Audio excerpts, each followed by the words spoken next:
We're going to dedicate a significant portion of the Newscenter tonight on President Park Geun-hye's address to the nation in Parliament. In a largely unusual move, the South Korean leader invited herself to the assembly floor for a special speech. She spent a good portion of her address calling for unity of the South Korean people in the wake of North Korea's latest provocations. North Korea got the most mention during her half-an-hour speech, followed by the people, which she vowed to safeguard, but nowhere to be seen or heard was the word dialogue. First, here's our top office correspondent, Song Ji-sun. President Park said she has made a consistent effort to bring about change in North Korea in order to realize her vision for unification. In return, she said Pyongyang has responded only with aggression with its nuclear test last month and long-range missile launch just a month later.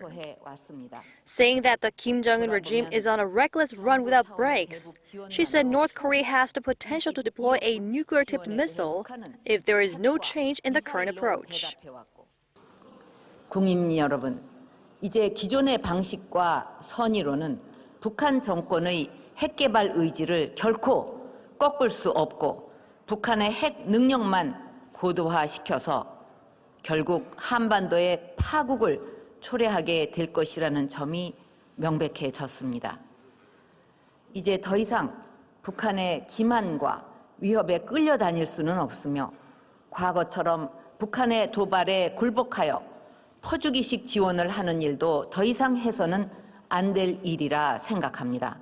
The president also said South Korea should be more proactive in working toward the goal of reigning in the north, making reference to her recent decision to close a jointly run factory park. 개성공단 전면 중단은 앞으로 우리가 국제사회와 함께 취해 나갈 재반 조치의 시작에 불과합니다. 지금부터 정부는 북한 정권이 핵 개발로는 생존할 수 없으며 오히려 체제 붕괴를 재촉할 뿐이라는 사실을 뼈저리게 깨닫고 스스로 변화할 수밖에 없는 환경을 만들기 위해 보다 강력하고 실효적인 조치들을 취해 나갈 것입니다. President Park explained that the safety of the South Korean people was her first priority in deciding to close the complex. She said Seoul and Washington's recent announcement of talks on deploying the U.S.-led anti-ballistic missile system known as THAAD was also made with that priority in mind. President Park has shifted away from her trust-building process as distrust has prevailed between the two Koreas over the past 3 years. The most important task for the administration now is managing the situation on the Korean Peninsula in a stable manner so that inter-Korean tensions do not get worse.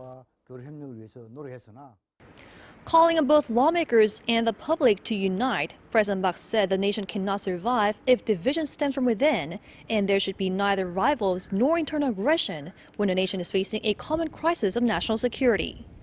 Song Ji-sun, Arirang News.